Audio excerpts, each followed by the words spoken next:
We're now in the town of Clarkdale, a community known for arts and also home to 4-8 Wineworks, a wine tasting room and co-op. We're here in the 4-8 Wineworks, and I have with me David Baird, who is the tasting room manager. How you doing, David? Very well, thanks. How are you? So, you guys are the first wine tasting room to open in Clarkdale, right? We are. And you opened in this really cool old building. Tell me a little bit about this building. We're housed here in the old bank, one of the original banks in Arizona. Founded in 1914. In fact, all the buildings on this street were put in 1914. This building was, the home to one of 3 robberies to involve a motor vehicle back in 1926. So the building itself comes with a really great story, and we like having lots of talking points here. Well, and I see you carried a lot of character from the building. You got the teller cages, you got the old bank vault. Yeah, absolutely. In fact, the teller station was here when we got here. We eventually, on our own, moved it up against the wall there just to kind of create a little bit more flow in the room. But the vault is the vault, and that's where we house our T-shirts now. So when people come to the 4-8 Wineworks, what kind of experience can they expect? Well, it's nice. It's kind of a hub for Northern Arizona and our winemakers. We've got 4 different winemakers, 6 different labels that are all offered here in the tasting room. A really wide range of wines that kind of change throughout the week. So at any given moment, you can run into something different here.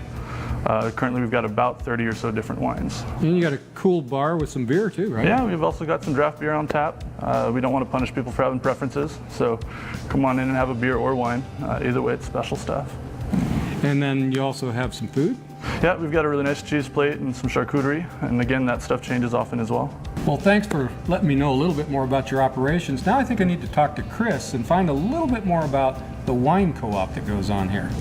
So Chris, I understand that Maynard Keenan, who fronts for the band Tool, decided to open this place. Why did he do that?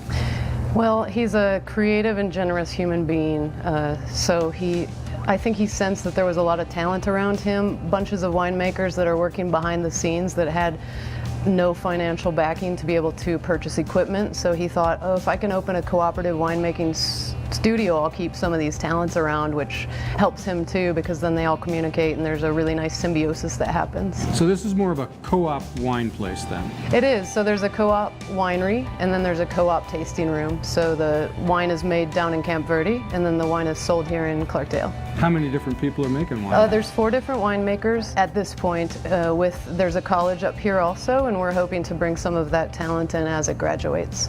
So a great place for people to kind of display their abilities in making wine. Yeah, absolutely. Without the extreme overhead, it's a great place. It's an incubator to keep people in the area. You make your own wine? We do, yeah. So my husband actually manages the co-op facility, and then we have a label called Chateau Tumbleweed that's coming out of that and selling up here. We have 2 business partners that work full-time for Page Spring Cellars as the accountant and the vineyard manager. So when you're making your own wine, what's important to really make it taste good? It starts in the vines, so you need a really good vineyard manager.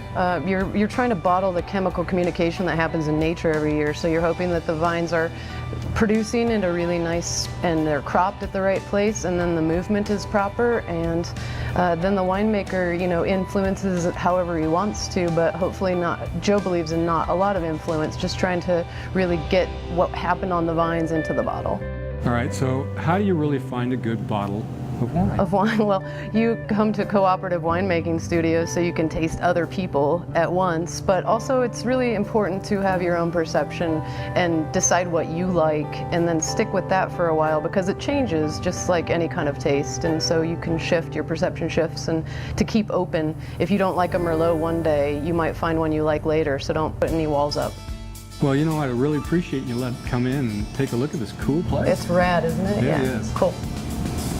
Well, I had a great time up here in my neck of the woods. From Clarkdale to Camp Verde to Cottonwood, Arizona is really on the map when it comes to making great wine. So, if you're looking for a little adventure, step outside and head on up here to Arizona's wine country. Each week on Step Outside, we show you some of the endless possibilities that await you just beyond your door. So come on, step outside and enjoy the view. I'm Pete Curet. See you next time.